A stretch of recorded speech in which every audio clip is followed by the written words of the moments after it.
Halo semuanya, balik lagi di Arufix Academy. Kali ini saya akan membahas precision Bitcoin pada saat terjadinya halving. Ya, seperti yang sudah kita ketahui, Bitcoin sudah berhasil melakukan halving pada tanggal 20 April kemarin. Nah, tapi mungkin banyak di antara kalian ada yang bertanya-tanya, udah halving kok harganya di situ-situ aja, Bang? Oke, dari pergerakan harga Bitcoin saat ini, emang harganya sangat boring ya. Cuma naik turun di sekitar range harga 63.000 sampai 67.000.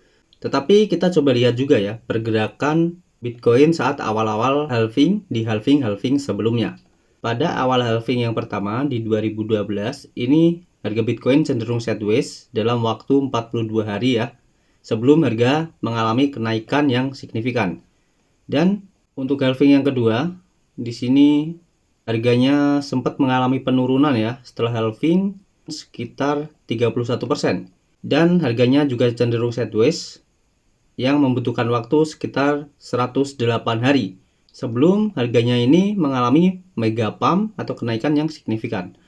Dan di halving yang ketiga, di sini Bitcoin juga mengalami sideways sekitar 76 hari, ya sekitar 2 bulan lebih lah ini. Harga sideways di awal-awal terjadinya halving sebelum harganya ini mengalami kenaikan. Dan yang keempat atau yang sekarang berarti kalian juga jangan heran kalau Bitcoin saat ini tidak langsung naik signifikan ya.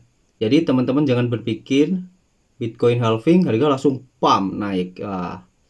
Itu saya hampir bisa pastikan tidak terjadi seperti itu ya. Karena dari data historical sebelumnya, emang Bitcoin ini butuh waktu ya sebelum mengalami mega pump atau kenaikan harga yang signifikan. Oke, kenapa sih Bitcoin ini cenderung sideways atau menurun saat awal halving? Nah, hal ini terjadi biasanya karena adanya penjualan para miner dari hasil Bitcoin yang mereka tambang ya. Karena miner juga butuh uang. Mungkin buat bayar karyawannya, buat maintenance alat-alat miningnya, atau bisa jadi mau upgrade mesin miningnya. Karena setiap tahun itu ada mesin mining baru ya. Jadi menurut saya hal seperti ini wajar terjadi. Oke, sekarang kita coba breakdown ya. Cycle pergerakan Bitcoin dari halving yang pertama ini terjadi di tanggal 28 November 2012 dan second halving atau halving yang kedua ini terjadi di 9 Juli 2016 dan halving yang ketiga ini terjadi pada 11 Mei 2020 dan yang baru saja terjadi halving keempat di tanggal 20 April 2024 yang mana siklus event halving ini terjadi setiap 4 tahun sekali. Dan setiap 1 tahun sebelum terjadi halving, ini harga Bitcoin selalu ya cenderung mengalami kenaikan harga. Ya, di sini saya udah tandain 365 hari sebelum halving ya. Kita bisa lihat di halving yang pertama, harga Bitcoin naik 511%. Dan sebelum halving yang kedua, ini juga harga Bitcoin mengalami kenaikan ya, sekitar 380%. Lalu halving yang ketiga, ini Bitcoin naik sekitar 240%, tetapi harganya juga sempat turun sekitar 62%.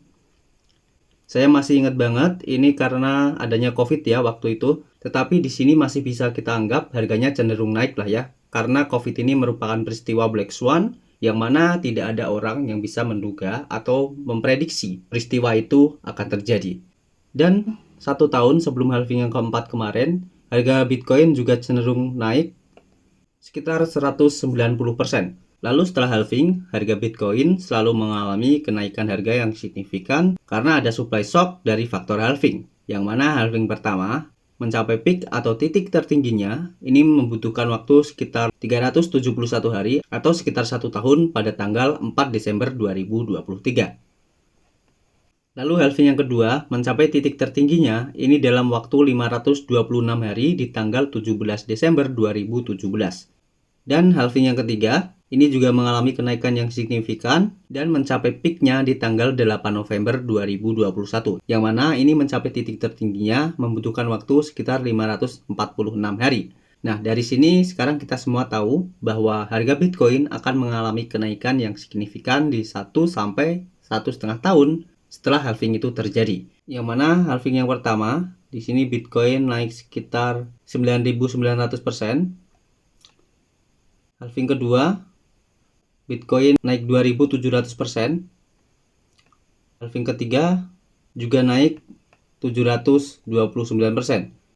Oke, mungkin di sini saya sekalian bocorin aja kira-kira seperti apa pergerakan Bitcoin setelah halving keempat ini. Nah, di sini saya memprediksi harga Bitcoin di halving keempat akan mencapai peak atau titik tertingginya itu di sekitar bulan Oktober 2025.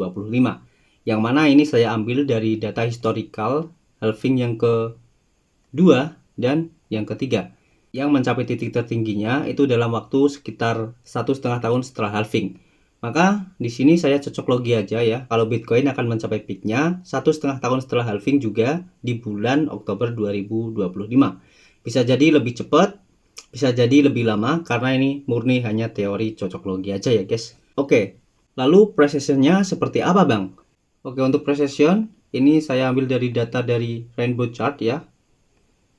Yang mana kalau kita ambil dari Rainbow Chart, ini Bitcoin ada potensi mencapai harga 400.000. Tetapi untuk saya pribadi realistis saja ya. Di sini saya menganalisa menggunakan Fibonacci di weekly chart ya. Yang mana angka Pi 1,618 ini bisa jadi target price Bitcoin di siklus halving kali ini. Dan kalau kita lihat juga ya, di halving yang ketiga, di sini harga Bitcoin di bull run 2020-2021 ini harganya tertahan di level Fibonacci 1,618. Akan tetapi di halving yang pertama dan kedua, ini harganya menembus level Fibonacci 1,618. Mungkin kalau kalian bertanya, kenapa target price kali ini prediksinya nggak melebihi level Fibo 1,618 bang? Itu kan udah terbukti 2 kali harganya menembus 1,618. Nah, karena sekarang dan dulu itu berbeda ya. Kalau dulu market cap Bitcoin itu masih kecil, jadi mudah digerakkan. Tetapi untuk sekarang ya, Bitcoin sendiri market cap-nya udah besar teman-teman. Udah top 10 aset dengan market cap terbesar di dunia, di atas Meta Facebook bahkan. Dan kalau kita lihat juga, kenaikan Bitcoin pada siklus halving ini presentasi kenaikannya selalu menurun ya. Halving pertama naik 9.900%, halving kedua naik 2.700%, dan halving ketiga naik 729%. Nah, yang mana dari segi presentasi kenaikan, ini menurun ya, dari cycle ke cycle. Ya, maka dari itu, di siklus halving kali ini, saya memprediksi Bitcoin akan menyentuh 175.000 pada bulan Oktober 2025. Disclaimer, prediksi ini hanya analisa dari saya pribadi, bisa benar bisa juga salah, karena kondisi market itu terus berubah. Jadi teman-teman juga harus selalu pantau market, tetap selalu lihat perkembangan dan kondisinya seperti apa. Kayak misal lihat berita, lihat price action-nya, lihat data on-chain, atau teman-teman juga bisa subscribe channel ini ya, biar tidak ketinggalan market update dari video yang saya buat. Tapi mungkin kalau teman-teman gak ada waktu buat itu semua, bisa join ke Close Circle Arofix Academy, karena di private community ini saya selalu kasih update outlook market dan juga sinyal trading ya. Dan untuk sinyal trading sendiri, teman-teman bisa lihat ya, ini dari rekap bulan Januari. Sejauh ini dari bulan Januari, win rate-nya di atas 80% ya. Dan ini sangat transparan. Kalau ada yang kena stop loss atau invalid ya, selalu aku masukkan rekap bulanan ya. Tetapi untuk sinyal yang saya bagikan di sini teman-teman masih perlu riset dan analisa ulang secara mandiri ya. Tapi itu membutuhkan waktu yang jauh lebih sedikit daripada teman-teman melakukan itu semua sendiri, kayak screening koin dan lain-lain. Jadi buat teman-teman yang nggak punya banyak waktu untuk pantau market, bisa join Close Circle, linknya kalian bisa cek di deskripsi. Oke, kita lanjut ya. Lalu bagaimana analisa dalam beberapa minggu ke depan ya? Kan kalau kita lihat tadi ya, Bitcoin itu membutuhkan waktu sebelum harganya itu mengalami kenaikan yang sesungguhnya. Jadi kira-kira harga Bitcoin ini mau sideways atau turun nih? Nah, kalau kita lihat ya di time frame yang lebih kecil, ini sebenarnya analisanya udah saya bagikan di markup sebelumnya ya. Yang mana dari segi technical wake off ini ada potensi wake off distribution, yang mana Bitcoin masih ada potensi untuk koreksi sampai sekitar 57 sampai 55.000. Nah, kalau kita ukur menggunakan Fibonacci pun ini juga masuk akal ya teman-teman. Nah, kita ukur menggunakan Fibonacci dengan menarik garis dari swing low ke swing high. Ini Bitcoin ada potensi buat masuk ke zona Fibonacci 0,38 sampai 0,5 ya. Yang mana ini menjadi zona equilibrium ya. Nah, jadi untuk beberapa minggu ke depan ya, Bitcoin masih ada potensi untuk mengalami penurunan karena geopolitik untuk saat ini juga Iran dan Israel juga masih panas. Jadi masih berpotensi ya untuk Bitcoin ini mengalami penurunan sampai zona Fibonacci 0,382 sampai 0,5. Dan kalau kita lihat juga di area Golden Pocket 0,5 sampai 0,618 ini juga terdapat sebuah demand pasar ya. Jadi dalam beberapa minggu setelah halving ini bisa jadi kesempatan terakhir kita untuk akumulasi Bitcoin sebanyak-banyaknya. Oke, mungkin sampai di sini dulu ya video kali ini. Jangan lupa like dan klik tombol subscribe. See you guys.